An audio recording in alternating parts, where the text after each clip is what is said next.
कि तुहानू देश वालों कोई होर मान सन्मान मिलिया कि जां दिल दे विच हाले भी रोस ही आ कि साडी सरकारां ने सानू पुੱਛਿਆ ही नहीं। ਅਸੀਂ ਤਾਂ ਆਸ ਕਰਦੇ ਹਾਂ ਤੇ ਅਸੀਂ ਤਾਂ ਆਪਣੇ ਲਈ ਪ੍ਰਾਪਤੀਆਂ ਕਰਕੇ ਦਿਖਾ ਦਈਏ ਤੇ ਹੁਣ ਤਾਂ ਗਵਰਨਮੈਂਟ ਦਾ ਹੈ, ਉਸਨੇ ਹੀ ਦੇਣਾ ਸਾਰਾ ਕੁਝ। ਤੁਸੀਂ ਭਾਰਤ ਨੂੰ ਬਹੁਤ ਕੁਝ ਲਿਆ ਕੇ ਦਿੱਤਾ ਹੈ, ਭਾਰਤ ਨੇ ਤੁਹਾਨੂੰ ਕੀ ਦਿੱਤਾ ਹੈ? ਮੈਨੂੰ ਲਿਫਾਫੇ 'ਚ ਸਭ ਤੋਂ ਵੱਡਾ ਅਵਾਰਡ ਇੱਕ 100 ਰੁਪਈਆ ਇਨਾਮ ਦਿੱਤਾ ਗਿਆ ਸੀ। ਜਦੋਂ ਮੈਂ ਲਿਫਾਫਾ ਖੋਲ੍ਹਿਆ ਤਾਂ ਉਹਨਾਂ ਨੇ ਕਿਹਾ ਵੀ ਅਸੀਂ ਸਾਡੇ ਵੱਲੋਂ ਆਹ ਲਿਫਾਫਾ ਹੈ ਤੇ ਅਸੀਂ ਤੁਹਾਡਾ ਇੱਜ਼ਤਮਾਨ ਕਰਦੇ ਹਾਂ। ਤੇ ਉਹ ਘਰ ਆ ਕੇ ਜਦੋਂ ਦੇਖਿਆ ਲਿਫਾਫਾ 100 ਰੁਪਈਆ।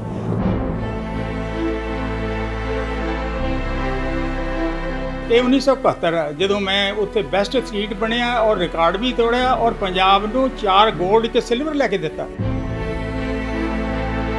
ਇਦਾਂ ਦੇ ਸੁੱਚਾ ਸਿੰਘ ਵਰਗੇ ਕਿੰਨੇ ਹੋਰ ਖਿਡਾਰੀ ਹੋਣਗੇ ਜਿਹੜੇ ਕਿ ਇਸ ਵੇਲੇ ਮੈਡਲਾਂ ਦੇ ਨਾਲ ਲੱਦੇ ਪਏ ਨੇ, ਪਰ ਸਰਕਾਰ ਵੱਲੋਂ ਉਹਨਾਂ ਦੇ ਉੱਪਰ ਇੱਕ ਵੀ ਨਜ਼ਰ ਨਹੀਂ ਮਾਰੀ ਗਈ। ਤੇ ਜੇਕਰ ਅਸੀਂ ਹਸ਼ਰ ਦੀ ਗੱਲ ਕਰਦੇ ਆ, ਸਾਡੇ ਖਿਡਾਰੀਆਂ ਦਾ ਹਸ਼ਰ ਸਾਡੇ ਹਿੰਦੁਸਤਾਨ ਦੇ ਵਿੱਚ ਬਹੁਤਾ ਚੰਗਾ ਨਹੀਂ। ਹੁਣ ਵੀ ਸਾਡੇ ਖਿਡਾਰੀ ਜਿਹੜੇ ਆ ਉਹ ਦਿੱਲੀ ਦੇ ਵਿੱਚ ਬਹੁਤ ਵੱਡੇ ਪੱਧਰ ਤੇ ਧਰਨੇ ਲਗਾ ਚੁੱਕੇ ਆ। ਕੁੜੀਆਂ ਪਹਿਲਵਾਨ ਜਿਹੜੀਆਂ ਸੀਗੀਆਂ ਉਹ ਬੈਠੀਆਂ ਰਹੀਆਂ, ਮੁੰਡੇ ਵੀ ਬੈਠੇ ਰਹੇ। ਕੀ ਲੱਗਦਾ ਇਹ ਖਿਡਾਰੀਆਂ ਨੂੰ ਸਾਨੂੰ ਸੜਕਾਂ ਤੇ ਹੀ ਰੱਖਣਾ ਚਾਹੀਦਾ ਤੇ ਜਾਂ ਫਿਰ ਸਾਨੂੰ ਇਹਨਾਂ ਨੂੰ ਗਰਾਊਂਡਸ ਦੇ ਵਿੱਚ ਰੱਖਣਾ ਚਾਹੀਦਾ? ਜਿਸ ਦੇਸ਼ ਦੇ ਖਿਡਾਰੀ ਅਤੇ ਫਿਜ਼ੀਕਲ ਫਿੱਟ ਲੋਕ ਹੁੰਦੇ ਆ ਨਾ, ਉਹ ਦੇਸ਼ ਦੁਨੀਆ ਦੇ ਵਿੱਚ ਸਭ ਤੋਂ ਸੁਪਰ ਕਾਮਯਾਬ ਦੇਸ਼ ਗਿਣੇ ਜਾਂਦੇ ਹੁੰਦੇ ਨੇ। ਔਰ ਹਰ ਭਾਰਤੀ ਵਾਸੀ ਜਦੋਂ ਜਿੱਤ ਕੇ ਆਉਂਦਾ, ਮੈਡਲ ਜਿੱਤ ਕੇ ਆਉਂਦਾ, ਹਰ ਇੱਕ ਆਦਮੀ ਆਪਣੇ ਆਪ ਨੂੰ ਗਰਵ ਮਹਿਸੂਸ ਕਰਦਾ ਕਿ ਇਹ ਸਾਡੇ ਦੇਸ਼ ਦਾ ਇਸਨੇ ਪੂਰੀ ਦੁਨੀਆ 'ਚ ਨਾਮ ਉੱਚਾ ਕੀਤਾ।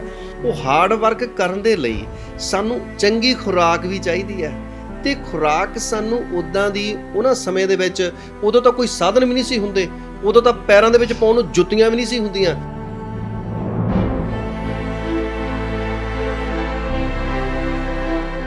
ਉਸ ਸਮੇਂ ਸਭ ਤੋਂ ਵੱਡੀ ਗੱਲ ਹੈ ਕਿ ਪੂਰੇ ਸਾਡੇ ਭਾਰਤ 'ਚ ਅਜੇ ਇੱਕ ਵੀ ਸਿੰਥੈਟਿਕ ਉਹ ਜਿਹੜਾ ਟੱਟ ਟਰੈਕ ਹੁੰਦਾ ਜਿਹਦੇ ਵਿੱਚ ਅਸੀਂ ਜਾ ਕੇ ਦੌੜਨਾ ਹੈ, that we don't have at that time. ਹੁਣ ਉਸ ਗਰਾਊਂਡ ਦੇ ਵਿੱਚ ਜਾ ਕੇ ਦੌੜਨਾ ਹੈ, ਉਹ ਜੁੱਤੀ ਵੀ ਵੈਰੀ ਕੋਸਟਲੀ, 300-400 ਦੀ ਜੁੱਤੀ ਕੌਣ ਖਰੀਦੇਗਾ ਜਿਹਦੀ 100-150 ਤਨਖਾਹ ਹੋਵੇ? Very difficult for that. ਕਿਉਂਕਿ ਖਿਡਾਰੀ ਸਾਡੇ ਦੇਸ਼ ਦਾ ਇੱਕ ਉਹ ਵਡਮੁੱਲਾ ਸਰਮਾਇਆ ਨੇ ਜਿਨ੍ਹਾਂ 'ਤੇ ਮੈਡਲ ਜਦੋਂ ਜਿੱਤ ਕੇ ਆਉਂਦੇ, ਪੂਰੇ ਭਾਰਤ ਪੂਰੀ ਦੁਨੀਆ ਦੇ ਵਿੱਚ ਨਾਮ ਹੁੰਦਾ ਹੈ ਕਿ ਹਿੰਦੁਸਤਾਨ ਦੇ ਮਹਾਨ ਹੀਰੇ ਜਿਨ੍ਹਾਂ ਨੇ ਮੈਡਲ ਜਿੱਤ ਕੇ ਲਿਆਂਦੀ ਹੈ।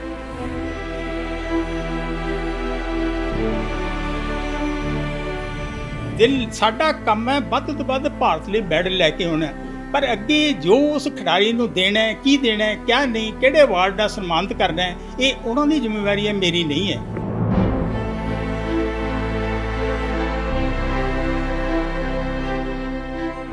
ਪਰ ਨਾ ਤੇ ਖੁਰਾਕ ਮਿਲਦੀ ਸੀ, ਨਾ ਉਹ ਜਿਹੇ ਸਾਨੂੰ ਸ਼ੂਜ਼ ਮਿਲਦੇ ਸੀਗੇ, ਪਰ ਫਿਰ ਵੀ ਤੁਸੀਂ ਟਰੈਕ ਤੇ ਦੌੜੇ। ਇੱਕ ਦੂਜੇ ਦੀ ਜੁੱਤੀ ਲੈ ਕੇ ਜਾਂ ਆਪਣੀ ਪੁਰਾਣੀ ਜੁੱਤੀ ਦੇ ਨੇਲ ਛੋਟੇ-ਛੋਟੇ ਘਸਾ ਕੇ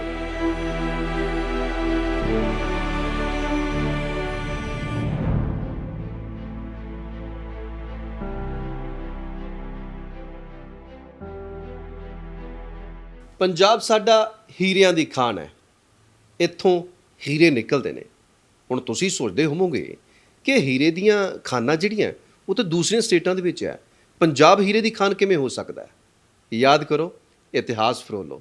ਸਾਡੇ ਪੰਜਾਬ ਨੇ ਹੀਰੇ ਪੈਦਾ ਕੀਤੇ ਨੇ, ਹੀਰੇ ਜਿਨ੍ਹਾਂ ਨੇ ਦੇਸ਼ ਦੇ ਵਿੱਚ ਰਹਿ ਕੇ ਵਿਦੇਸ਼ਾਂ ਦੀ ਧਰਤੀ ਤੱਕ ਆਪਣੀਆਂ ਮੱਲਾਂ ਮਾਰੀਆਂ ਨੇ ਔਰ ਆਪਣੇ ਜੌਹਰ ਦਿਖਾਏ ਨੇ। ਔਰ ਜਦੋਂ ਉਹ ਹੀਰੇ ਖੇਡਾਂ ਦੇ ਮੈਦਾਨ ਦੇ ਵਿੱਚ ਜਾਂਦੇ ਨੇ ਤਾਂ ਫਿਰ ਸਾਡੀ ਬੱਲੇ ਬੱਲੇ ਹੋ ਜਾਂਦੀ ਹੈ। ਤੇ ਜੇਕਰ ਗੱਲ ਕਰੀਏ ਸਾਡੇ ਪੰਜਾਬ ਦੇ ਵਿੱਚ ਪਿੰਡ ਸੰਸਾਰਪੁਰ ਐਸਾ ਕਿ ਜਿਹਦੀ ਇੱਕ ਗਲੀ ਪੂਰੀ ਓਲੰਪੀਅਨ ਨਾਲ ਭਰੀ ਹੁੰਦੀ ਹੈ। ਤੇ ਜਦੋਂ ਗੱਲ ਕਰਦੇ ਹਾਂ ਅਸੀਂ ਲੁਧਿਆਣਾ ਜ਼ਿਲ੍ਹੇ ਦੀ, ਤੇ ਲੁਧਿਆਣਾ ਜ਼ਿਲ੍ਹੇ ਦਾ ਪਿੰਡ ਹੈ ਭਮੱਦੀ। ਭਮੱਦੀ ਦੇ ਵਿੱਚੋਂ, ਉਸ ਪਿੰਡ ਦੇ ਵਿੱਚੋਂ ਉੱਠਦੇ ਨੇ ਇੱਕ ਐਸੇ ਦੌੜਾਕ ਕਿ ਜਿਹੜੇ ਨੈਸ਼ਨਲ ਇੰਟਰਨੈਸ਼ਨਲ ਲੈਵਲ 'ਤੇ ਐਸੀਆਂ ਮੱਲਾਂ ਮਾਰਦੇ ਨੇ ਕਿ ਫਿਰ ਉਹ ਸਾਡੇ ਪੰਜਾਬ ਦੇ ਲਈ ਸੱਚਮੁੱਚ ਹੀਰੇ ਬਣ ਜਾਂਦੇ ਨੇ। ਸਤਿ ਸ਼੍ਰੀ ਅਕਾਲ, ਮੈਂ ਚਰਨਜੀਤ ਜੋਗੀ ਤੇ ਅੱਜ ਤੁਹਾਡੇ ਲਈ ਐਸਾ ਹੀ ਪੰਜਾਬ ਦਾ ਇੱਕ ਹੀਰਾ, ਪੰਜਾਬ ਦਾ ਉਹ ਦੌੜਾਕ ਤੁਹਾਡੇ ਲਈ ਲੈ ਕੇ ਆਏ ਹਾਂ, ਤੁਹਾਨੂੰ ਮਿਲਵਾਉਣ ਲਿਆਏ ਹਾਂ ਕਿ ਜਿਨ੍ਹਾਂ ਨੇ ਆਪਣੇ ਸਮੇਂ ਦੇ ਵਿੱਚ ਬਹੁਤ ਮੱਲਾਂ ਮਾਰੀਆਂ। ਅੱਜ ਆਪਣੇ ਘਰ ਦੇ ਵਿੱਚ ਉਹ ਬੈਠੇ ਨੇ, ਸਾਡੇ ਨਾਲ ਬਹੁਤ ਸਾਰੀਆਂ ਗੱਲਾਂ ਬਾਤਾਂ ਕਰਨਗੇ। ਸੁੱਚਾ ਸਿੰਘ ਜੀ ਸਾਡੇ ਨਾਲ ਨੇ। ਸਭ ਤੋਂ ਪਹਿਲਾਂ ਤੇ ਸੁੱਚਾ ਸਿੰਘ ਜੀ ਤੁਹਾਡਾ ਸਵਾਗਤ ਕਰਦੇ ਹਾਂ। Thank you sir, thank you. ਇਹ ਜੇਕਰ ਅਸੀਂ ਗੱਲ ਕਰੀਏ ਜ਼ਿੰਦਗੀ ਦੀ, ਇਹ ਜ਼ਿੰਦਗੀ ਇੱਕ ਬਹੁਤ ਵੱਡੀ ਦੌੜ ਆ। ਇਹਦੇ ਵਿੱਚ ਸਾਰੇ ਲੱਗੇ ਰਹਿੰਦੇ ਆ, ਪਰ ਭਮੱਦੀ ਦਾ ਉਹ ਮੁੰਡਾ ਕਿ ਜਿਹਦਾ ਇਸ ਦੌੜ ਦੇ ਨਾਲ ਮੁਹੱਬਤ ਹੋ ਜਾਂਦੀ ਹੈ, ਪਿਆਰ ਹੋ ਜਾਂਦਾ ਹੈ, ਉਹ ਪਿੰਡ ਦੇ ਬਚਪਨ ਦੀ ਗੱਲ ਕਿ ਕਿਵੇਂ ਪਿੰਡ ਦੇ ਵਿੱਚ ਬਚਪਨ ਬੀਤਿਆ, ਕਿਵੇਂ ਇਸ ਖੇਡ ਵਾਲੇ ਪਾਸੇ ਆਏ, ਪਹਿਲਾਂ ਤਾਂ ਉਹ ਗੱਲਾਂ ਜਾਣਨੀਆਂ। ਖੇਡਾਂ ਦਾ ਮੈਨੂੰ ਜੀ ਬਚਪਨ ਤੋਂ ਹੀ ਬਹੁਤ ਜ਼ਿਆਦਾ ਸ਼ੌਕ ਸੀ। ਪਿੰਡਾਂ ਦੇ ਵਿੱਚ ਉਸ ਜ਼ਮਾਨੇ ਦੇ ਵਿੱਚ ਕਬੱਡੀ ਅਤੇ ਇਸ ਤਰ੍ਹਾਂ ਦੀਆਂ ਗੇਮਾਂ, ਜੋ ਕਿਤੇ ਫੁੱਟਬਾਲ ਇਸ ਤਰ੍ਹਾਂ ਦੀਆਂ ਹੁੰਦੀਆਂ ਰਹਿੰਦੀਆਂ ਸੀ ਅਤੇ ਮੈਂ ਕਰਦਾ ਸੀ। ਕਬੱਡੀ ਦੇ ਵਿੱਚ ਜਦੋਂ ਖੇਡਣਾ ਤਾਂ ਉਹ ਮੈਨੂੰ ਪਕੜਦੇ ਨਹੀਂ ਸੀ ਸਕਦੇ, ਕਿਉਂਕਿ ਮੇਰੇ 'ਚ ਬੇਸਿਕਲੀ ਕੁਦਰਤੀ ਸਪੀਡ ਬਹੁਤ ਜ਼ਿਆਦਾ ਸੀ ਅਤੇ ਕਬੱਡੀ ਖੇਡਣੀ, ਵਿੱਚ ਕਿਤੇ ਕਿਤੇ ਮੈਨੂੰ ਆਪਣਾ ਸ਼ੂਟਾਂ ਲਾਉਣੀਆਂ, ਥੋੜ੍ਹਾ ਇਸ ਤਰ੍ਹਾਂ ਦਾ ਸ਼ੌਕ ਸੀ। ਫਿਰ ਉਸ ਤੋਂ ਬਾਅਦ ਮੈਂ ਖੰਨੇ ਆਰੀਆ ਸਕੂਲ ਦੇ ਵਿੱਚ ਆ ਗਿਆ ਅਤੇ ਇੱਥੇ 2 ਸਾਲ ਬੜੀ ਤਕੜੀ ਮਿਹਨਤ ਕੀਤੀ। ਕੋਚ ਨੇ ਦੱਸਿਆ ਕਿ ਆਹ ਕਰੋ, ਕਰਦੇ ਮੈਂ ਜ਼ਿਲ੍ਹੇ ਦੇ ਵਿੱਚੋਂ ਫਸਟ ਔਰ ਸੈਕਿੰਡ ਆਇਆ ਅਤੇ ਡਿਵੀਜ਼ਨ ਦੇ ਵਿੱਚ ਥਰਡ ਰਹਿ ਗਿਆ ਸੀਗਾ। ਇਸ ਤੋਂ ਬਾਅਦ ਫਿਰ ਸਾਲ ਕੁ ਬਾਅਦ ਲੜਾਈ 1965 ਦੇ ਵਿੱਚ ਲੜਾਈ ਲੱਗ ਗਈ ਅਤੇ ਲੜਾਈ ਮੇਰੀ NCC ਕੀਤੀ ਹੋਈ ਸੀ ਅਤੇ ਬਹੁਤ ਹੀ ਜ਼ਿਆਦਾ ਜੋਸ਼ ਆਇਆ ਕਿ ਵੀ ਦੇਸ਼ 'ਤੇ ਸਾਡੇ 'ਤੇ ਆਫਤ ਆਈ ਹੈ। ਉਸ ਸਮੇਂ ਦੇ ਵਿੱਚ ਤਾਜ਼ਾ ਹੀ ਬੰਬ ਸੁੱਟਿਆ ਗਿਆ ਸੀ ਇੱਥੇ ਪਾਕਿਸਤਾਨ ਨੇ ਆਪਣਾ ਅੰਬਾਲਾ ਮਿਲਟਰੀ ਹਸਪੀਟਲ 'ਤੇ, ਅਤੇ ਬੜਾ ਦੁੱਖ ਜਿਹਾ ਲੱਗਿਆ। ਦੇਸ਼ ਪਿਆਰ ਦਾ ਜਜ਼ਬਾ ਸੀ ਅਤੇ ਮੈਂ ਫਿਰ 1965 ਦੇ ਵਿੱਚ ਭਰਤੀ ਹੋ ਗਿਆ। ਭਰਤੀ ਹੋ ਕੇ ਮੈਂ ਸਿੱਖ ਰੈਜੀਮੈਂਟ ਸੈਂਟਰ ਮੇਰਠ ਪਹੁੰਚ ਗਿਆ। ਉੱਥੇ ਪਹੁੰਚਣ ਦੇ ਬਾਅਦ ਸਾਡੀ ਮੁਲਾਕਾਤ ਕੰਪਨੀ ਕਮਾਂਡਰ ਨੇ ਕੀਤੀ ਅਤੇ ਕੰਪਨੀ ਕਮਾਂਡਰ ਉਹ ਸਨ ਜਿਨ੍ਹਾਂ ਨੇ 4 ਓਲੰਪਿਕ 'ਚ ਹਿੱਸਾ ਲਿਆ ਸੀ। ਉਹਨਾਂ ਦਾ ਨਾਂ ਹੈ ਕਰਨਲ ਹਰੀਪਾਲ ਕੌਸ਼ਿਕ ਵੀਰ ਚੱਕਰਾ। ਵੀਰ ਚੱਕਰਾ 1962 ਦੀ ਲੜਾਈ ਲਈ ਸੀ ਅਤੇ 4 ਓਲੰਪਿਕ 1952 'ਚ ਹੈਲਸਿੰਕੀ ਉਹਨਾਂ ਨੇ ਲਿਆ ਸੀ, 56 ਮੈਲਬੌਰਨ ਦੇ ਵਿੱਚ, 60 ਰੋਮ ਅਤੇ 64 ਟੋਕੀਓ 'ਚ ਉਹਨਾਂ ਨੇ ਗੋਲਡ ਮੈਡਲ ਲਏ, 2 ਗੋਲਡ 2 ਸਿਲਵਰ। ਉਹਨਾਂ ਨੇ ਜਦੋਂ ਮੁਲਾਕਾਤ ਕੀਤੀ ਵੀ ਤੁਹਾਡੇ ਕੋਈ ਖੇਡਾਂ ਖੁੱਡਾਂ ਵੀ ਕਰਦਾ, ਕਿਉਂਕਿ ਉਹਨਾਂ ਨੂੰ ਸ਼ੌਕ ਸੀ। ਮੈਂ ਕਿਹਾ ਜੀ ਮੈਂ ਵੀ ਕਰਦਾ ਰਿਹਾ। ਅਤੇ ਉਹਨੇ ਪੁੱਛਿਆ ਸਾਰਿਆਂ ਨੂੰ ਜਿੰਨੇ ਨਵੇਂ ਭਰਤੀ ਹੋ ਕੇ ਆਏ ਸੀ, ਉਹ ਕਹਿੰਦੇ ਵੀ ਸਾਡੇ 3 ਕੁ ਮਹੀਨੇ ਰਹਿੰਦੇ ਨੇ, ਇੰਟਰ ਰਿਕਰੂਟ ਚੈਂਪੀਅਨਸ਼ਿਪ ਅਸੀਂ ਕਰਾਉਣੀ ਹੈ ਅਤੇ ਤੁਸੀਂ ਮਿਹਨਤ ਕਰੋ ਅਤੇ ਜੇ ਅੱਛਾ ਕਰੋਗੇ ਅਸੀਂ ਅੱਗੇ ਹੋਰ ਤੁਹਾਨੂੰ ਚਾਂਸ ਦੇਵਾਂਗੇ, ਡਾਈਟ ਵੀ ਦੇਵਾਂਗੇ, ਕਿਉਂਕਿ ਮੈਂ ਵੀ ਸਪੋਰਟਸ ਰਿਹਾ ਹਾਕੀ ਦਾ, ਇਸ ਕਰਕੇ ਮੈਨੂੰ ਬਹੁਤ ਚਾਅ ਸ਼ੌਕ ਕਾਫੀ ਹੈ। ਅਤੇ ਫਿਰ ਮੈਂ 4 ਤੋਂ 5 ਵਜੇ ਆਪਣੀ ਟ੍ਰੇਨਿੰਗ ਕਰਨੀ ਅਤੇ ਉਸ ਤੋਂ ਬਾਅਦ ਫਿਰ ਦੂਸਰੀ ਟ੍ਰੇਨਿੰਗ ਆਪਣੀ ਮਿਲਟਰੀ ਦੀ ਵੀ ਕਰਨੀ। ਕਰਦੇ 3-4 ਮਹੀਨੇ ਬਾਅਦ ਇੰਟਰ ਰਿਕਰੂਟ ਚੈਂਪੀਅਨਸ਼ਿਪ ਹੋਈ, ਜਿਹਦੇ ਵਿੱਚ ਲੌਂਗ ਜੰਪ 'ਚ ਸੈਕਿੰਡ, 100-200 ਦੇ ਵਿੱਚ ਮੈਂ ਫਸਟ ਆਇਆ ਅਤੇ ਉੱਥੋਂ ਬੈਸਟ ਰਿਕਰੂਟ ਬਣ ਗਿਆ। ਅਤੇ ਬੈਸਟ ਰਿਕਰੂਟ ਬਣਨ ਦੇ ਨਾਤੇ ਫਿਰ ਮੈਨੂੰ ਕਾਫੀ ਥੋੜ੍ਹਾ ਜਿਹਾ ਟਾਈਮ ਹੋਰ ਮਿਲ ਗਿਆ ਅਤੇ ਜਦੋਂ 10 ਮਹੀਨੇ ਦੀ ਜਿਹੜੀ ਟ੍ਰੇਨਿੰਗ ਸੀ, ਉਹ ਟ੍ਰੇਨਿੰਗ ਦਾ ਵੀ ਬੈਸਟ ਕੈਡਿਟ ਬਣ ਗਿਆ ਮੈਂ।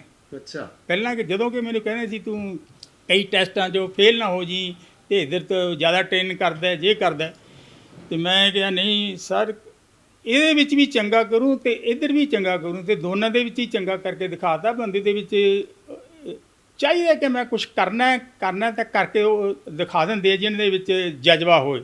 ਅਤੇ ਮੈਂ ਬੈਸਟ ਰਿਕਰੂਟ ਵੀ ਬਣ ਗਿਆ ਅਤੇ ਬੈਸਟ ਕੈਡਿਟ ਵੀ ਬਣ ਗਿਆ ਮਿਲਟਰੀ ਦਾ। ਫਿਰ ਮੈਨੂੰ ਮਿਲ ਗਏ 5-6 ਮਹੀਨੇ।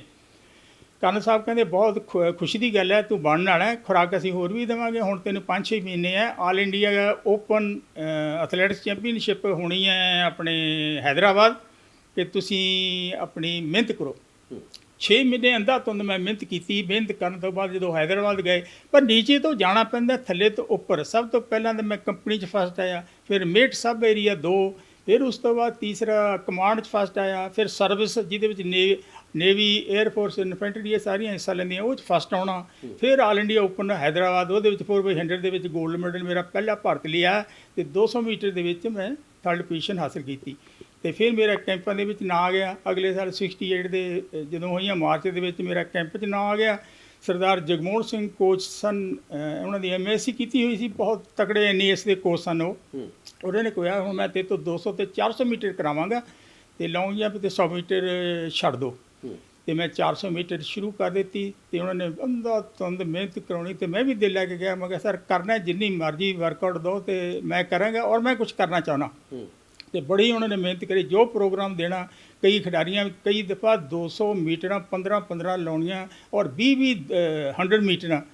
ਸਾਡੇ ਅੱਧਿਆਂ ਦੇ ਛੱਡ ਕੇ ਭੱਜ ਜਾਣਾ। ਉਹ ਕਹਿੰਦੇ ਤੂੰ ਇਕੱਲਾ ਰਹਿ ਜਾਂਦਾ। ਮੈਂ ਕਿਹਾ ਜੀ ਸਰ ਮੈਂ ਕੁਛ ਕਰਨਾ, ਮੈਂ ਤਾਂ ਨਹੀਂ, ਉੱਧਰ ਉਲਟੀ ਕਰਨੀ, ਉੱਧਰ ਮੈਨੂੰ ਕੋਚ ਨੇ ਆਵਾਜ਼ਾਂ ਮਾਰਨੀਆਂ ਅਤੇ ਫਿਰ 20 ਦੀਆਂ 20 ਲਵਾ ਕੇ ਹਟਣਾ। ਉਹ ਕੀਤੀਆਂ, ਬੜੀ ਮਿਹਨਤ ਆਈ। ਫਿਰ ਮਿਹਨਤ ਕਰਦੇ ਹੋਏ ਆ ਗਿਆ 1970 ਦਾ ਸਾਲ। 68 ਦੇ ਵਿੱਚ ਵੀ ਮੈਂ ਫਸਟ ਆਇਆ, 68 'ਚ ਆਪਣਾ ਹੈਦਰਾਬਾਦ 67 ਹੈਦਰਾਬਾਦ ਫਸਟ ਆਇਆ, 68 ਦੇ ਵਿੱਚ ਆਲ ਇੰਡੀਆ ਓਪਨ ਆਪਣੇ ਇੱਥੇ ਹੋਈ ਸੀ ਬੰਗਲੌਰ ਉਹ 'ਚ ਵੀ ਰੀਲੇ 'ਚ ਫਸਟ ਆਈ ਸੀ ਪੋਜੀਸ਼ਨ, ਅਤੇ 69 'ਚ ਅਜਮੇਰ ਇੱਥੇ ਵੀ ਫਸਟ ਔਰ ਸੈਕੰਡ ਪੋਜੀਸ਼ਨ ਆਈ ਸੀ। ਫਿਰ 1970 ਦਾ ਆ ਗਿਆ। 70 ਦੇ ਵਿੱਚ ਮੇਰਾ ਪਹਿਲਾ ਟੂਰ ਇਹਨਾਂ ਨੇ ਗੌਰਮੈਂਟ ਨੇ ਮੇਰਾ ਲਾਇਆ ਕੋਲੰਬੋ ਦਾ। ਉੱਥੇ ਮੈਂ 2 ਭਾਰਤ ਲਈ ਪਹਿਲਾ ਨਵਾਂ ਟੂਰ ਸੀ, 2 ਮੈਡਲ ਲੈ ਕੇ ਆਂਦੇ, ਇੱਕ ਬਰੌਨ ਅਤੇ ਇੱਕ ਸਿਲਵਰ।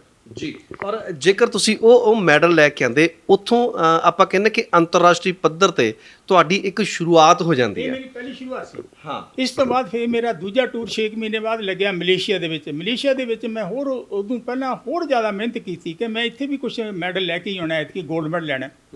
ਔਰ ਮੈਂ ਇੱਥੇ 200 ਅਤੇ 400 ਮੀਟਰ 'ਚ ਗੋਲਡ ਮੈਡਲ ਲਿਆ। ਇਸ ਤੋਂ ਫਿਰ 2 ਮਹੀਨੇ ਬਾਅਦ ਫਿਰ 1970 ਦੇ ਵਿੱਚ ਸਿੰਗਾਪੁਰ ਹੋਈਆਂ। ਸਿੰਗਾਪੁਰ ਦੇ 'ਚ ਫਿਰ 200 ਅਤੇ 400 ਮੀਟਰ 'ਚ ਗੋਲਡ ਮੈਡਲ ਲਿਆ। ਫਿਰ ਉਸ ਤੋਂ ਇਹ ਸਾਲ ਮੇਰੇ ਲਈ ਬਹੁਤ ਹੀ ਜ਼ਿਆਦਾ ਅੱਛਾ ਰਿਹਾ। ਅਤੇ ਫਿਰ 1970 6 ਏਸ਼ੀਅਨ ਗੇਮ ਬੈਂਕਾਕ 'ਚ ਹੋਈਆਂ। ਬੈਂਕਾਕ ਦੇ ਵਿੱਚ ਮੈਂ ਆਪਣੇ ਜਨਮ ਦਿਹਾੜੇ ਵਾਲੇ ਦਿਨ ਪਹਿਲੇ ਦਿਨ 400 ਮੀਟਰ ਦੇ ਵਿੱਚ ਬਰੌਂਜ਼ ਮੈਡਲ ਹਾਸਿਲ ਕੀਤਾ ਹੈ, ਜਿਹੜਾ ਕਿ ਮੇਰਾ ਪਹਿਲਾ ਸਾਲ ਸੀ ਅਤੇ ਮੈਂ ਬਹੁਤ ਅੱਛਾ ਮਹਿਸੂਸ ਕੀਤਾ। ਅਤੇ 4x100 ਦੇ ਵਿੱਚ ਸਿਲਵਰ ਮੈਡਲ ਹਾਸਿਲ ਕੀਤਾ। ਜੀ, ਔਰ ਉਹ ਜਿਹੜਾ ਜਨਮ ਦਿਨ ਵਾਲੇ ਦਿਨ, ਉਹ ਜਿਹੜਾ ਤੋਹਫਾ ਆਪਣੇ ਆਪ ਨੂੰ ਦੇਣਾ, ਕਿਉਂਕਿ ਅਸੀਂ ਆਪਣੇ ਆਪ ਨੂੰ ਤੋਹਫਾ ਕੋਈ ਨਹੀਂ ਦਿੰਦੇ। ਔਰ 12 ਦਸੰਬਰ ਦਾ ਜਨਮ ਦਿਨ ਹੋਣ ਕਰਕੇ ਤੇ ਮੈਂ ਬਹੁਤ ਅੱਛਾ ਫੀਲ ਕੀਤਾ ਅਤੇ ਟਾਈਮ ਵੀ ਬਹੁਤ ਅੱਛਾ ਆਇਆ ਜੀ। ਔਰ ਜੇਕਰ ਅਸੀਂ ਹੁਣ ਗੱਲ ਕਰਦੇ ਹਾਂ ਸੁੱਚਾ ਸਿੰਘ ਜੀ, ਤੁਹਾਡੀਆਂ ਪ੍ਰਾਪਤੀਆਂ ਬਹੁਤ ਨੇ। ਇਹਨਾਂ ਪ੍ਰਾਪਤੀਆਂ ਨੂੰ ਅਸੀਂ ਭਾਵੇਂ ਸਾਰੀ ਉਮਰ ਬੈਠੇ ਰਹੀਏ ਫਰੋਲਣ ਦੇ ਲਈ, ਇਹ ਖਤਮ ਹੋਣ ਵਾਲੀਆਂ ਨਹੀਂ। ਬੜੀ ਇੱਕ ਲੰਬੀ ਲਿਸਟ ਹੈ ਤੁਹਾਡੀ। ਤੁਸੀਂ ਰਾਸ਼ਟਰੀ ਅੰਤਰਰਾਸ਼ਟਰੀ ਪੱਧਰ ਦੇ ਉੱਪਰ ਬਹੁਤ ਕੁਝ ਮਾਣਮੱਤੀਆਂ ਪ੍ਰਾਪਤੀਆਂ ਜਿਹੜੀਆਂ ਸਾਡੇ ਲਈ ਲੈ ਕੇ ਆਏ ਹੋ, ਭਾਰਤ ਵਾਸਤੇ ਲੈ ਕੇ ਆਏ ਹੋ।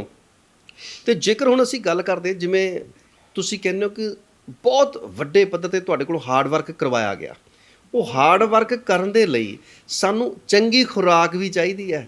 ਅਤੇ ਖੁਰਾਕ ਸਾਨੂੰ ਉੱਦਾਂ ਦੀ ਉਹਨਾਂ ਸਮੇਂ ਦੇ ਵਿੱਚ, ਉਦੋਂ ਤਾਂ ਕੋਈ ਸਾਧਨ ਵੀ ਨਹੀਂ ਸੀ ਹੁੰਦੇ, ਉਦੋਂ ਤਾਂ ਪੈਰਾਂ ਦੇ ਵਿੱਚ ਪਾਉਣ ਨੂੰ ਜੁੱਤੀਆਂ ਵੀ ਨਹੀਂ ਸੀ ਹੁੰਦੀਆਂ, ਉਦੋਂ ਤੇ ਨਾ ਕੁਝ ਖਾਣ ਪੀਣ ਨੂੰ ਘਰਾਂ ਦੇ ਵਿੱਚ ਵੀ ਨਹੀਂ ਸੀ ਹੁੰਦਾ ਸਿਵਾਏ ਦੇਸੀ ਘਿਓ ਤੋਂ। ਅਤੇ ਉਦੋਂ ਉਹ ਫਿਰ ਕਿੱਦਾਂ ਸਰਵਾਈਵ ਕੀਤਾ? ਇਹ ਹੈ ਜੀ ਉਸ ਸਮੇਂ ਦਾ ਅਤੇ ਅੱਜ ਦੇ ਦਾ ਤਾਂ ਬਹੁਤ ਹੀ ਜ਼ਿਆਦਾ ਫਰਕ ਹੈ। ਉਸ ਸਮੇਂ ਅਸੀਂ ਜਦੋਂ ਵੇਟ ਟ੍ਰੇਨਿੰਗ ਕਰਨਾ, ਇੱਕ ਓਪਨ ਵੇਟ ਟ੍ਰੇਨਿੰਗ ਹੁੰਦਾ ਸੀ, ਡੰਬਲ ਚੱਕ ਲਓ, ਆਇਰਨ ਸ਼ੂ ਕਰ ਲਓ, ਅਤੇ ਜਾਂ ਫਰੀ ਵੇਟ ਹੈ ਪਿਆ ਅਤੇ ਕਰ ਲਓ। ਹੁਣ ਅੱਜ ਕੱਲ੍ਹ ਦੇ ਜ਼ਮਾਨੇ 'ਚ ਲਾਟ of training device, different type, lot of that. ਜਾਂ ਫਰੀ ਵੇਟ ਹੋ ਗਿਆ, ਵੇਟ ਸਟੈਕ ਮਸ਼ੀਨ ਹੋ ਗਿਆ, ਹਾਈਡ੍ਰੋਲਿਕ ਮਸ਼ੀਨ ਹੋ ਗਿਆ, ਕੰਪਰੈਸਡ ਏਅਰ ਮਸ਼ੀਨ ਹੋ ਗਿਆ, ਆਈਸੋਕਿਨੈਟਿਕ ਮਸ਼ੀਨ ਹੋ ਗਿਆ, ਤਰ੍ਹਾਂ ਦੇ ਹੈ ਅੱਜ ਕੱਲ੍ਹ ਦੇ ਯੁੱਗ ਦੇ ਵਿੱਚ। But that time we don't have that. ਉਸ ਸਮੇਂ ਸਭ ਤੋਂ ਵੱਡੀ ਗੱਲ ਹੈ ਕਿ ਪੂਰੇ ਸਾਡੇ ਭਾਰਤ 'ਚ ਅਜੇ ਇੱਕ ਵੀ ਸਿੰਥੈਟਿਕ ਉਹ ਜਿਹੜਾ ਟੱਚ ਐਂਡ ਟਰੈਕ ਹੁੰਦਾ ਜਿਹਦੇ ਵਿੱਚ ਅਸੀਂ ਜਾ ਕੇ ਦੌੜਨਾ ਹੈ, that we don't have that time. ਹੁਣ ਉਸ ਗਰਾਊਂਡ ਦੇ ਵਿੱਚ ਜਾ ਕੇ ਦੌੜਨਾ ਹੈ, ਉਹ ਜੁੱਤੀ ਵੀ ਵੈਰੀ ਕੋਸਟਲੀ, 300-400 ਦੀ ਜੁੱਤੀ ਕੌਣ ਖਰੀਦੇਗਾ ਜਿਹਦੀ 100-150 ਤਨਖਾਹ ਹੋਗੇ? Very difficult for that. ਅਤੇ ਜੁੱਤੀ ਵੱਲੋਂ ਬੜਾ ਔਖਾ ਹੋਣਾ। ਅਤੇ ਡਾਈਟ ਬਹੁਤ ਘੱਟ ਉਸ ਸਮੇਂ ਦੇ ਲਿਹਾਜ਼ ਨਾਲ। ਡਾਈਟ ਜਿੱਦਾਂ ਤੁਸੀਂ ਹਾਰਡ ਵਰਕ ਕਰਦੇ ਹੋ 400 ਮੀਟਰ ਦੇ ਵੈਰੀ ਕਿਲਿੰਗ ਰੇਸੇ ਦੇ ਲਈ diet should be according to ਉਸਦੇ ਵਰਕ ਲੋਡ 'ਤੇ ਡਿਪੈਂਡ ਕਰਦੀ ਹੈ। This is the specifically law of that ਕਿ you have consume the calorie equal the balance of expend. ਜੇ ਅਸੀਂ ਉਹਦੇ ਮੁਤਾਬਕ ਆਪਦੇ ਵਰਕ ਲੋਡ ਦੇ ਮੁਤਾਬਕ ਖੁਰਾਕ ਨਹੀਂ ਲੈਂਦੇ, ਉਹ ਤੁਹਾਡੀ ਪਰਫਾਰਮੈਂਸ ਅੱਛੀ ਨਹੀਂ ਆ ਸਕਦੀ। ਕਿਉਂਕਿ ਖਿਡਾਰੀ ਸਾਡੇ ਦੇਸ਼ ਦਾ ਇੱਕ ਉਹ ਵਡਮੁੱਲਾ ਸਰਮਾਇਆ ਨੇ ਜਿਨ੍ਹਾਂ 'ਤੇ ਮੈਡਲ ਜਦੋਂ ਜਿੱਤ ਕੇ ਆਉਂਦੇ, ਪੂਰੇ ਭਾਰਤ, ਪੂਰੀ ਦੁਨੀਆ ਦੇ ਵਿੱਚ ਨਾਂ ਹੁੰਦਾ ਕਿ ਹਿੰਦੁਸਤਾਨ ਦੇ ਮਹਾਨ ਹੀਰੇ ਜਿਨ੍ਹਾਂ ਨੇ ਮੈਡਲ ਜਿੱਤ ਕੇ ਲਿਆਂਦੀ ਹੈ, ਤਾਂ ਜੋ ਹਰ ਭਾਰਤੀ ਇੱਕ ਗਰਵ ਮਹਿਸੂਸ ਕਰਦਾ ਜੀ। ਹਰ ਖਿਡਾਰੀ ਇਹ ਵੀ ਚਾਹੁੰਦਾ ਹੈ ਕਿ ਜਿਹੜੀਆਂ ਉਹਨੇ ਦਿਲ, ਸਾਡਾ ਕੰਮ ਹੈ ਵੱਧ ਤੋਂ ਵੱਧ ਭਾਰਤ ਲਈ ਮੈਡਲ ਲੈ ਕੇ ਆਉਣਾ, ਪਰ ਅੱਗੇ ਜੋ ਉਸ ਖਿਡਾਰੀ ਨੂੰ ਦੇਣਾ ਹੈ, ਕੀ ਦੇਣਾ ਹੈ, ਕਿਆ ਨਹੀਂ, ਕਿਹੜੇ ਅਵਾਰਡ ਨਾਲ ਸਨਮਾਨਿਤ ਕਰਨਾ ਹੈ, ਇਹ ਉਹਨਾਂ ਦੀ ਜ਼ਿੰਮੇਵਾਰੀ ਹੈ, ਮੇਰੀ ਨਹੀਂ ਹੈ। ਬਿਲਕੁਲ ਜੀ, ਅਸੀਂ ਉਸ ਗੱਲ 'ਤੇ ਵੀ ਆਵਾਂਗੇ ਕਿ ਉਹ ਸਰਕਾਰ ਦੀ ਜ਼ਿੰਮੇਵਾਰੀ ਕੀ ਹੈ। ਦੇਖੋ, ਜੇਕਰ ਅਸੀਂ ਗੱਲ ਕਰਦੇ ਹਾਂ ਕਿ ਉਹਨਾਂ ਸਮੇਂ ਦੇ ਵਿੱਚ, ਜਿਵੇਂ ਤੁਸੀਂ ਕਹਿੰਦੇ ਹੋ ਕਿ ਮੰਨ ਲਓ ਜੇਕਰ ਕਿਸੇ ਦੀ 100-150 ਰੁਪਈਆ ਤਨਖਾਹ ਸੀ ਆਰਮੀ ਦੇ ਵਿੱਚ, ਉਹਨਾਂ ਸਮੇਂ ਦੇ ਵਿੱਚ, ਜਿਨ੍ਹਾਂ ਸਮੇਂ ਦੇ ਵਿੱਚ ਤੁਸੀਂ ਟਰੈਕ ਦੇ ਉੱਪਰ ਦੌੜਦੇ ਰਹੇ ਹੋ, ਔਰ ਉਸ ਵੇਲੇ 400 ਦੀ ਜੇਕਰ ਜੁੱਤੀ ਆਉਣੀ ਤੇ ਫਿਰ ਲਗਭਗ 3 ਤਨਖਾਹਾਂ ਦੀ ਉਹ ਜੁੱਤੀ ਆਉਣੀ, ਹੈ ਨਾ ਜੀ। ਤੇ ਫਿਰ ਉਸ ਤੋਂ ਬਾਅਦ ਜੇਕਰ ਖੁਰਾਕ ਦੀ ਗੱਲ ਕਰਦੇ ਹੋ, ਜੇਕਰ ਤੁਸੀਂ ਕਹਿੰਦੇ ਹੋ ਕਿ ਖਿਡਾਰੀ ਆਪਣੀ ਜੇ 3-4 ਹਜ਼ਾਰ ਕੈਲਰੀਜ਼ ਜਿਹੜੀਆਂ ਬਰਨ ਕਰਦਾ, ਉਹਦੇ ਮੁਤਾਬਕ ਉਹਨੂੰ ਖੁਰਾਕ ਵੀ ਮਿਲਣੀ ਚਾਹੀਦੀ ਸੀਗੀ, ਪਰ ਨਾ ਤੇ ਖੁਰਾਕ ਮਿਲਦੀ ਸੀ, ਨਾ ਉਹੋ ਜਿਹੇ ਸਾਨੂੰ ਸ਼ੂਜ਼ ਮਿਲਦੇ ਸੀਗੇ, ਪਰ ਫਿਰ ਵੀ ਤੁਸੀਂ ਟਰੈਕ 'ਤੇ ਦੌੜੇ। ਇਹ ਕਿੱਦਾਂ ਸੰਭਵ ਹੋਇਆ? ਦੇਖੋ ਜੀ, ਮਤਲਬ ਕਈ ਦਫਾ ਤਾਂ ਜਦੋਂ ਟਾਟ ਟਰੈਕ ਜਿੱਤੀ ਨਹੀਂ ਹੋਣੀ, ਕਈਆਂ ਦੀ ਅਸੀਂ ਇੱਕ ਦੂਜੇ ਦੀ ਜੁੱਤੀ ਲੈ ਕੇ ਜਾਂ ਆਪਣੀ ਪੁਰਾਣੀ ਜੁੱਤੀ ਦੇ ਨੇਲ ਛੋਟੇ ਛੋਟੇ ਘਸਾ ਕੇ ਉਹਨੂੰ ਉਸ ਗਰਾਊਂਡ ਦੇ ਮੁਤਾਬਕ ਬਣਾਉਣਾ, ਕਿਉਂਕਿ ਟਾਰਟਨ ਟਰੈਕ ਦੇ ਵਿੱਚ ਤਾਂ ਇੱਕ ਸਪੈਸ਼ਲ ਜੁੱਤੀ ਹੈ ਜਿਹੜੀ ਕਿ ਉਹੀ ਕੰਮ ਆਉਂਦੀ ਹੈ। ਜੇ ਤੁਸੀਂ ਦੂਸਰੀ ਵਰਤੋਗੇ ਪਰ ਉਹ ਤੁਹਾਡੀ ਪਰਫਾਰਮੈਂਸ ਨਹੀਂ ਆਏਗੀ। ਕਰ ਸਕਦੇ ਹੋ ਪਰ ਬਹੁਤ ਹੀ ਬਰੀਕ ਨੇਲ ਹੁੰਦੇ ਹਨ ਉਸਦੇ, ਅਤੇ ਉਹ ਕਰਨੀ ਪੈਂਦੀ ਹੈ। ਅਤੇ ਜੁੱਤੀ ਬਹੁਤ ਜ਼ਰੂਰੀ ਹੈ। ਡਾਈਟ ਵੀ ਤੁਹਾਡੇ ਵਰਕਲੋਡ ਦੇ ਨਾਲ ਚਾਹੀਦੀ ਹੈ। ਅਤੇ ਇਸ ਤਰ੍ਹਾਂ ਫਿਰ ਹੈ ਕਿ ਅੱਛਾ, ਮੈਂ ਇੱਕ ਗੱਲ ਪੁੱਛਣੀ ਚਾਹੁੰਦਾ, ਕਦੇ ਤੁਹਾਨੂੰ ਇਸ ਬਾਬਤ ਗੱਲ ਕਿਤੇੋਂ ਕੋਈ ਸੁਣਨੀ ਪਈ ਕਿ ਯਾਰ ਤੁਹਾਡੀ ਡਾਈਟ ਤੇ ਬਹੁਤ ਘੱਟ ਆ, ਤੁਸੀਂ ਦੌੜਦੇ ਕਿੱਦਾਂ ਹੋ, ਤੁਹਾਨੂੰ ਤੇ ਟਰੈਕ ਦੇ ਵਿੱਚ ਉਹੋ ਜਿਹਾ ਤੁਸੀਂ ਜਿਸ ਫੁਰਤੀ ਨਾਲ ਚੀਤੇ ਦੀ ਫੁਰਤੀ ਨਾਲ ਦੌੜਦੇ ਹੋ ਤੁਹਾਨੂੰ ਤੇ ਉਹਦੇ ਮੁਤਾਬਕ ਖੁਰਾਕ ਹੀ ਨਹੀਂ ਮਿਲਦੀ? ਕਦੇ ਗੱਲ ਸੁਣੀ ਇਹੋ ਜਿਹੀ?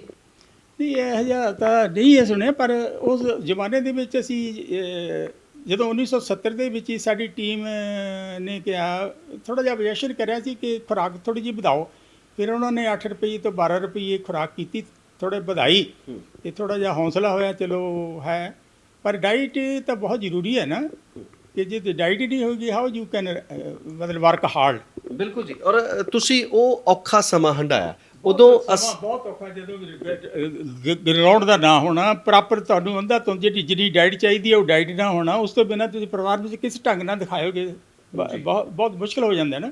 ਬਿਲਕੁਲ ਜੀ। ਔਰ ਸਭ ਤੋਂ ਵੱਡੀ ਗੱਲ ਆ ਕਿ ਉਹਨਾਂ ਔਖੇ ਹਾਲਾਤਾਂ ਦੇ ਵਿੱਚ ਵੀ ਗੁਜ਼ਰ ਕੇ ਆਪਣੇ ਦੇਸ਼ ਦੇ ਲਈ ਮੈਡਲ ਲੈ ਕੇ ਆਉਣੇ ਔਰ ਆਪਣੇ ਆਪ ਨੂੰ ਸਿੱਧ ਕਰਨਾ, ਔਖੇ ਸਮਿਆਂ ਦੇ ਵਿੱਚੋਂ ਵੀ ਕੁਝ ਸੌਖੇ ਤੇ ਖੁਸ਼ੀਆਂ ਦੇ ਪਲ ਲਿਆ ਕੇ ਆਪਣੇ ਦੇਸ਼ ਨੂੰ ਦੇਣੇ, ਤਾਂ ਦੇਸ਼ ਦਾ ਵੀ ਕੁਝ ਫਰਜ਼ ਬਣਦਾ ਹੈ ਕਿ ਦੇਸ਼ ਵੀ ਆਪਣੇ ਖਿਡਾਰੀਆਂ ਨੂੰ ਕੁਝ ਦੇਵੇ, ਕੁਝ ਮਾਣ ਸਨਮਾਨ ਦੇਵੇ।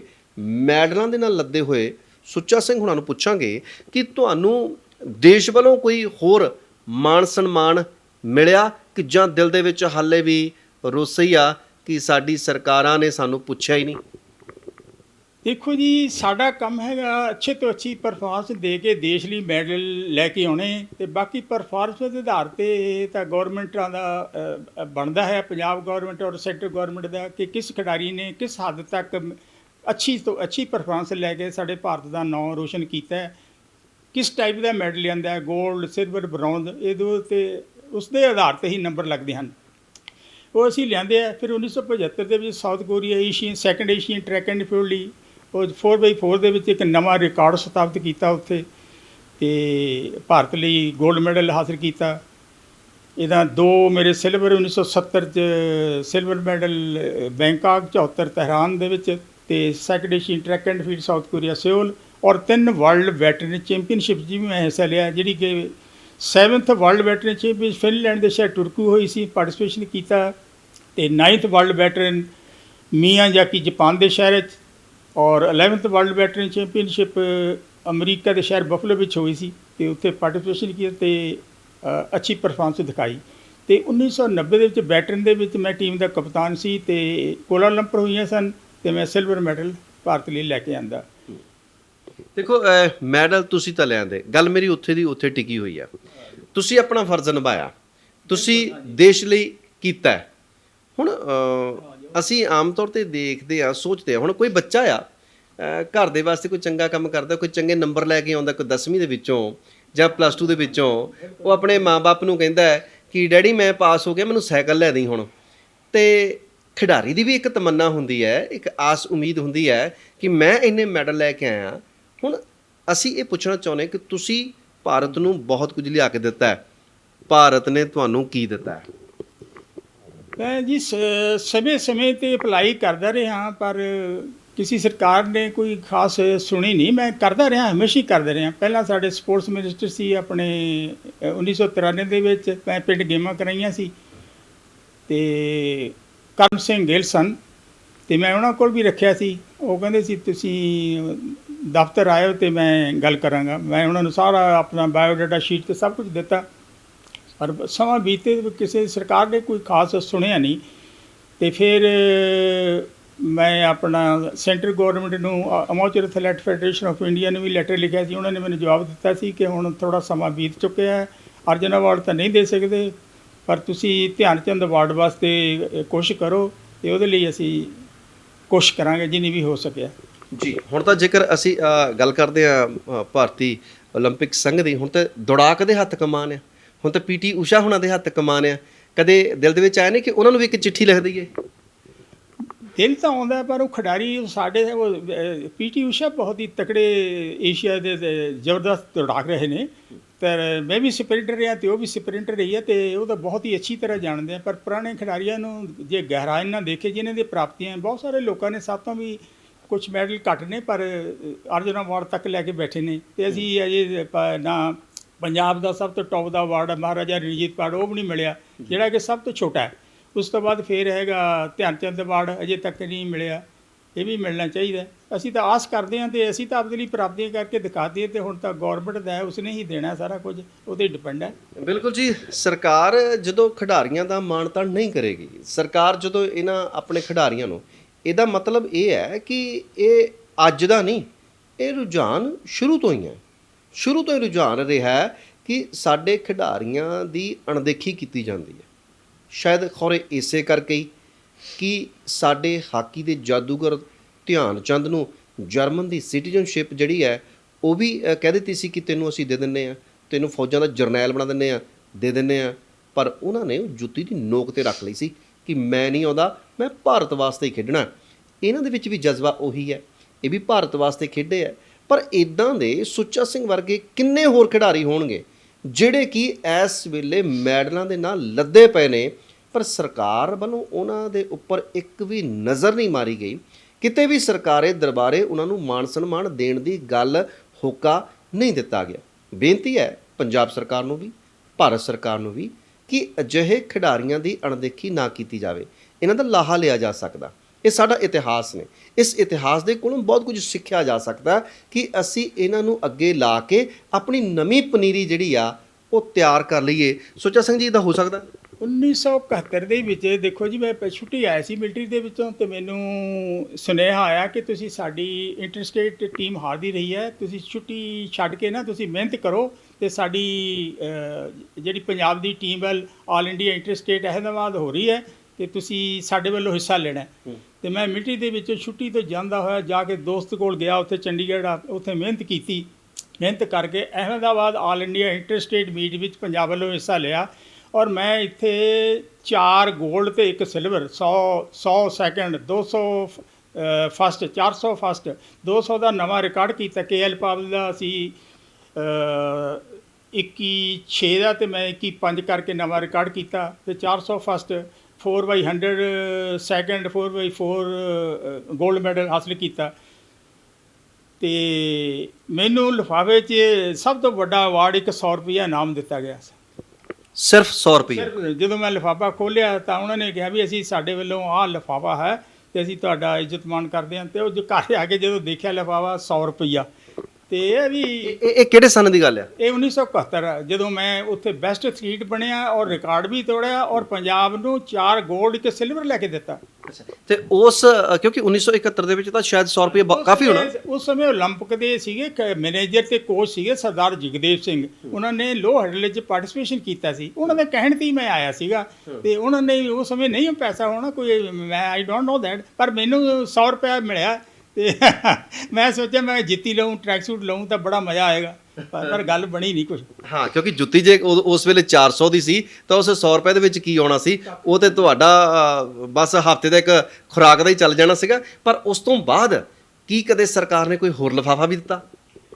ਉਸ ਤੋਂ ਬਾਅਦ ਫਿਰ ਇੱਕ ਦਫਾ ਸਾਨੂੰ ਸਰਦਾਰ ਬੇਅੰਤ ਸਿੰਘ ਜੀ ਸਨ, ਜਿਨ੍ਹਾਂ ਨੇ ਉਹਨਾਂ ਦੇ ਜਮਾਈ ਖੇਡ ਡਾਇਰੈਕਟਰ ਸਨ। ਇਹਨਾਂ ਨੇ ਸਾਰੇ ਖਿਡਾਰੀਆਂ ਨੂੰ ਥੋੜ੍ਹੀ ਬਹੁਤੀ ਪੈਨਸ਼ਨ ਲਗਾਉਣ ਦੀ ਕੋਸ਼ਿਸ਼। ਉਸ ਸਮੇਂ ਸਾਨੂੰ quarterly pension colonel Ravinder Singh ਖੇਡ ਡਾਇਰੈਕਟਰ ਨੇ ਲਵਾਈ ਸੀਗੀ, ਅਤੇ ਉਸਨੇ ਫਿਰ ਪਿਛਲੇ ਇਕੱਠੇ ਪੈਸੇ ਦੇ ਕੇ ਸਾਨੂੰ 15-15 ਹਜ਼ਾਰ ਰੁਪਈਆ ਸਾਰਿਆਂ ਨੂੰ ਦਿੱਤਾ, ਅਤੇ ਉਹ ਸਭ ਤੋਂ ਵੱਡਾ ਸਾਡਾ ਇੱਜ਼ਤਮਾਨ ਕੀਤਾ। ਅਤੇ ਉਸ ਤੋਂ ਹੀ ਪੈਨਸ਼ਨ ਲੱਗ ਗਈ, ਉਹ ਵੱਧਦੀ ਅੱਜ 7,500 ਰੁਪਈਏ ਮਹੀਨੇ ਦੀ ਉਹ ਪੈਨਸ਼ਨ ਦੇ ਰਿਹਾ ਸਾਨੂੰ।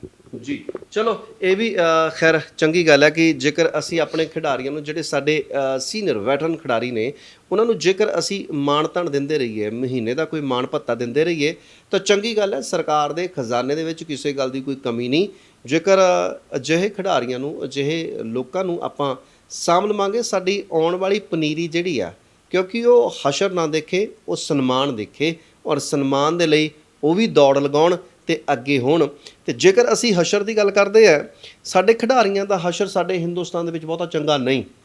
ਹੁਣ ਵੀ ਸਾਡੇ ਖਿਡਾਰੀ ਜਿਹੜੇ ਆ ਉਹ ਦਿੱਲੀ ਦੇ ਵਿੱਚ ਬਹੁਤ ਵੱਡੇ ਪੱਧਰ ਤੇ ਧਰਨੇ ਲਗਾ ਚੁੱਕੇ ਆ। ਕੁੜੀਆਂ ਭਲਵਾਨ ਜਿਹੜੀਆਂ ਸੀਗੀਆਂ ਉਹ ਬੈਠੀਆਂ ਰਹੀਆਂ, ਮੁੰਡੇ ਵੀ ਬੈਠੇ ਰਹੇ, ਬਹੁਤ ਵੱਡੇ ਪੱਧਰ ਤੇ ਉਹਨਾਂ ਨੇ ਧਰਨੇ ਕੀਤੇ ਆ। ਮਾਨਯੋਗ ਖੇਡ ਮੰਤਰੀ ਹੁਣਾਂ ਨਾਲ ਗੱਲਬਾਤ ਹੋਈ ਹੈ। ਹੁਣ ਭਾਵੇਂ ਉਹਨਾਂ ਨੇ ਆਪਣਾ ਇਹ ਸੰਘਰਸ਼ 15 ਦਿਨ ਦੇ ਲਈ ਮੁਲਤਵੀ ਕਰ ਦਿੱਤਾ ਹੈ। ਕੀ ਲੱਗਦਾ ਹੈ ਖਿਡਾਰੀਆਂ ਨੂੰ ਸਾਨੂੰ ਸੜਕਾਂ 'ਤੇ ਹੀ ਰੱਖਣਾ ਚਾਹੀਦਾ ਤੇ ਜਾਂ ਫਿਰ ਸਾਨੂੰ ਇਹਨਾਂ ਨੂੰ ਗਰਾਊਂਡਸ ਦੇ ਵਿੱਚ ਰੱਖਣਾ ਚਾਹੀਦਾ? ਇਸ ਧਰਨੇ ਪ੍ਰਦਰਸ਼ਨ ਨੂੰ ਤੁਸੀਂ ਕਿਵੇਂ ਦੇਖਦੇ ਹੋ? ਦੇਖੋ ਜੀ, ਜਿਹੜੇ ਖਿਡਾਰੀ ਨੇ ਉਹ ਸਾਡੇ ਦੇਸ਼ ਦੇ ਇੱਕ ਮਹਾਨ ਹੀਰੇ ਨੇ। ਜਿਸ ਦੇਸ਼ ਦੇ ਖਿਡਾਰੀ ਅਤੇ ਫਿਜ਼ੀਕਲ ਫਿੱਟ ਲੋਕ ਹੁੰਦੇ ਆ ਨਾ, ਉਹ ਦੇਸ਼ ਦੁਨੀਆ ਦੇ ਵਿੱਚ ਸਭ ਤੋਂ ਸੁਪਰ ਕਾਮਯਾਬ ਦੇਸ਼ ਗਿਣੇ ਜਾਂਦੇ ਹੁੰਦੇ ਨੇ। ਔਰ ਹਰ ਭਾਰਤੀ ਵਾਸੀ ਜਦੋਂ ਜਿੱਤ ਕੇ ਆਉਂਦਾ, ਮੈਡਲ ਜਿੱਤ ਕੇ ਆਉਂਦਾ, ਹਰ ਇੱਕ ਆਦਮੀ ਆਪਣੇ ਆਪ ਨੂੰ ਗਰਵ ਮਹਿਸੂਸ ਕਰਦਾ ਕਿ ਇਹ ਸਾਡੇ ਦੇਸ਼ ਦਾ ਇਸਨੇ ਪੂਰੀ ਦੁਨੀਆ 'ਚ ਨਾਂ ਉੱਚਾ ਕੀਤਾ। ਇਸ ਤਰ੍ਹਾਂ ਜਦੋਂ ਤਾਂ ਇਹ ਮੈਡਲ ਲੈ ਕੇ ਆਉਂਦੀ ਸਾਰਾ ਭਾਰਤ ਹੱਥਾਂ 'ਤੇ ਚੱਕਦਾ ਸੀ। ਹੁਣ ਇਹ ਇਨਸਾਫ ਮੰਗਦਾ, ਇਨਸਾਫ ਦੇਣਾ ਚਾਹੀਦਾ। ਬੜੀ ਖੁਸ਼ੀ ਦੀ ਗੱਲ ਹੈ ਕਿ ਆਹ ਜਿਹੜੇ ਆਪਣੇ ਅਨੁਰਾਗ ਠਾਕਰ ਨੇ ਬਹੁਤ ਹੀ ਸੋਹਣੇ ਸੁਚੱਜੇ ਢੰਗ ਨਾਲ ਉਹਨਾਂ ਨੂੰ ਬੜਾ ਦੱਸਿਆ ਹੈਗਾ ਅਤੇ ਜਲਦੀ ਤੋਂ ਜਲਦੀ ਇਹਨਾਂ ਦਾ ਹੋਏਗਾ। ਅਤੇ ਇਹ ਚੀਜ਼ ਨਹੀਂ, ਜਲਦੀ ਤੋਂ ਜਲਦੀ ਇਨਸਾਫ ਹੋਣਾ ਚਾਹੀਦਾ। ਇਨਸਾਫ ਤੋਂ ਇਨਸਾਫ ਹੀ ਹੈ ਨਾ। ਅਤੇ ਅਸੀਂ ਚਾਹੁੰਦੇ ਹਾਂ ਕਿ ਅਨੁਰਾਗ ਠਾਕਰ ਸਾਹਿਬ ਨੇ ਅੱਛਾ ਕੀਤਾ ਅਤੇ ਜਲਦੀ ਜਲਦੀ ਇਨਸਾਫ ਜ਼ਰੂਰ ਦਿਲਾਉਣਗੇ ਜੀ। ਔਰ ਇਹ ਸਨ ਸਾਡੇ ਨਾਲ ਸੁੱਚਾ ਸਿੰਘ ਜੀ, ਜਿਹੜੇ ਕਿ ਆਪਣੀ ਦੌੜ ਦੇ ਨਾਲ ਜ਼ਿੰਦਗੀ ਦੀ ਦੌੜ ਦੇ ਵਿੱਚ ਵੀ ਕਾਮਯਾਬ ਹੋਏ ਨੇ ਔਰ ਇਹਨਾਂ ਨੇ ਟਰੈਕ ਦੇ ਉੱਪਰ ਵੀ ਬਹੁਤ ਵੱਡੇ ਮਾਰਕੇ ਮਾਰੇ ਨੇ। ਭਾਰਤ ਦੇ ਝੋਲੀ ਦੇ ਵਿੱਚ ਬਹੁਤ ਮੈਡਲ ਪਾਏ ਨੇ, ਸੋਨੇ ਦੇ, ਚਾਂਦੀ ਦੇ ਔਰ ਕਾਂਸੀ ਦੇ ਤਮਕਿਆਂ ਦੇ ਨਾਲ ਇਹਨਾਂ ਨੇ ਭਾਰਤ ਦੇ ਸੀਨੇ ਨੂੰ ਸਜਾਇਆ। ਅੱਜ ਸਾਡੇ ਨਾਲ ਗੱਲਾਂ ਬਾਤਾਂ ਕਰਕੇ ਸਾਡੇ ਇਸ ਪ੍ਰੋਗਰਾਮ ਨੂੰ ਸਜਾਇਆ। ਤੁਹਾਡਾ ਬਹੁਤ ਬਹੁਤ ਧੰਨਵਾਦ ਜੀ।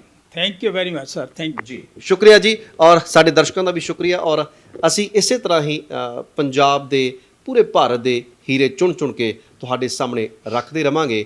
ਆਸ ਕਰਦੇ ਹਾਂ ਕਿ ਕਿਤੇ ਸਰਕਾਰੀ ਦਰਬਾਰੇ ਇਹ ਨਜ਼ਰ ਜਿਹੜੀ ਹੈ ਇਹਨਾਂ ਖਿਡਾਰੀਆਂ ਦੇ ਉੱਪਰ ਪਵੇ ਤੇ ਇਹਨਾਂ ਖਿਡਾਰੀਆਂ ਦਾ ਬਣਦਾ ਮਾਨ ਸਨਮਾਨ, ਰੁਤਬਾ ਜਿਹੜਾ ਉਹ ਇਹਨਾਂ ਨੂੰ ਜ਼ਰੂਰ ਮਿਲੇ। ਇਸੇ ਆਸ ਦੇ ਨਾਲ ਦਿਓ ਇਜਾਜ਼ਤ। ਸ਼ੁਕਰੀਆ।